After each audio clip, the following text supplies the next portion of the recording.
Today I'm going to show you how to create the shooting fish game that appears in lesson 1 of the year 4 set of lessons, creating a Kodu game. Now what I'm going to do is I'm going to show you what the steps would be if you were a child in the lesson and what you'd have to go through step by step. There is an example completed game that exists within the lesson plan that you can download and load, and you do need to do that at the beginning of the lesson, but this is what the children will be doing, and this may be what you want to demonstrate, or you may even show them part of this video. So the first thing I'm going to do is click Load World. I'm going to look for the shooting fish game. Now, you can, normally there's lots and lots of worlds to look at, but you can, as you spotted, type in a name and search for things. And if you search for things, you're going to get all the games to do with shooting. And so what you can do, you can scroll through. Now, the one you want is called Shooting Fish. That's the one the children are using. They will only see this one. As a teacher, you've probably loaded the finished or the completed game, so you'll see that as well. But I'm just going to load this one up. Now, once you've loaded up the game, it presents you with this message. Do not try going to that web address. It does not work anymore. I'm just going to click Enter to get rid of that. And you can see the game starting. The fish are moving around, and the object is going to be to add an object, in this case a Kodu, to destroy those fish at the end, and hopefully add a score so we know how many fish we're destroying. So I'm going to push the escape key to put us in edit mode. These are the fish over here. I'm just going to quickly show you the code of the fish. They're moving along this path that's been set up. I'm going to go to the object tool. I'm going to hover over the glowing fish and just right click and go to program. So all it's doing is moving on the path, and then when it sees another fish, it's going to try and avoid it. That's it. We're not going to touch that, nor are the children. They are going to just focus on adding their own object to move and destroy them. So I've got the object tool. I'm going to click to place. I'm going to go to my Kodu, but you could add other objects. It's worth exploring that with the children. Now I'm going to right click to program it, and then we're going to start to add some code. Now the first thing I need it to do is make sure it's facing in a northerly direction, and then I'm going to add some instructions, or some code more accurately, so it can move left and right and shoot. So I'm going to make it turn north. That's what I want it to do. Because I haven't put anything in the when block here, it will do it automatically.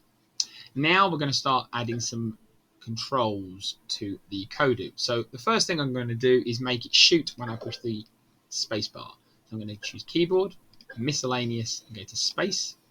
And then what I want it to do is shoot. And then you can choose different types of things. I'm going to choose a missile. There are more options, but I'm going to leave it simple for now. And then when the keyboard is pressed again, and instead of choosing the arrow keys or the WASD keys that you may have done in other examples, I'm going to be really specific here. So I'm going to choose the right key. And what I want it to do is I want it to move, and I want it to move in the easterly direction. I am going to limit it though, so it can't go north and south. It can't go forwards and backwards.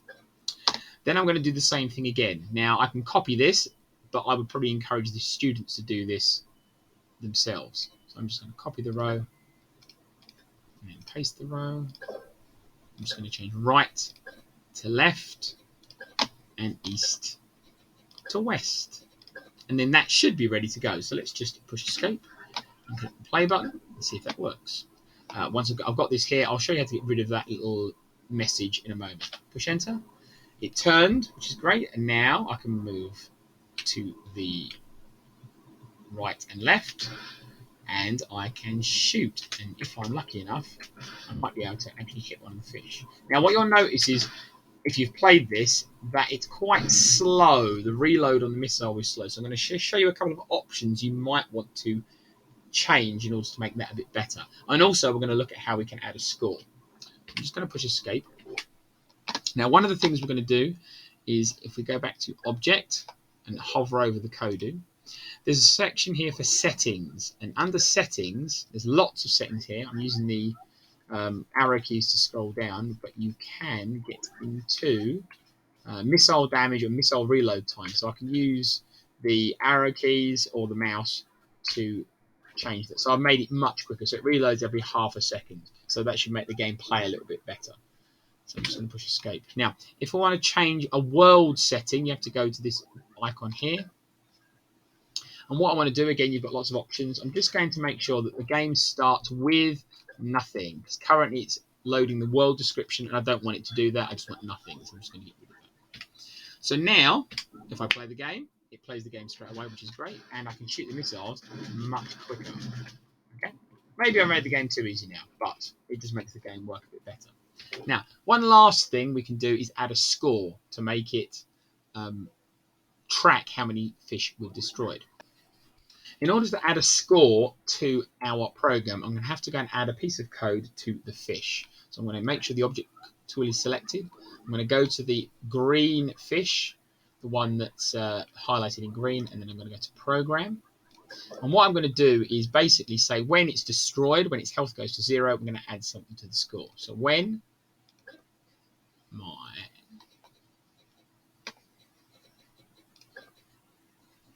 health equals 0, so when I'm destroyed, I'm going to go to game. I'm going to add, let's say 1 point, you can make it 5 points. To the red score, you can choose different colors. I'm going to make it 5 points. Okay, so when the health equals 0, add 5 points to the red score. That's what's going to happen. So now push escape again to play the game. Hopefully, there we go, and we can see that there are points being added. Now, children in your class may, of course, choose to slightly different ways of solving this problem, but this is one solution to the challenge of the lesson. Hopefully that's helpful, and if there are any other questions, please get in touch.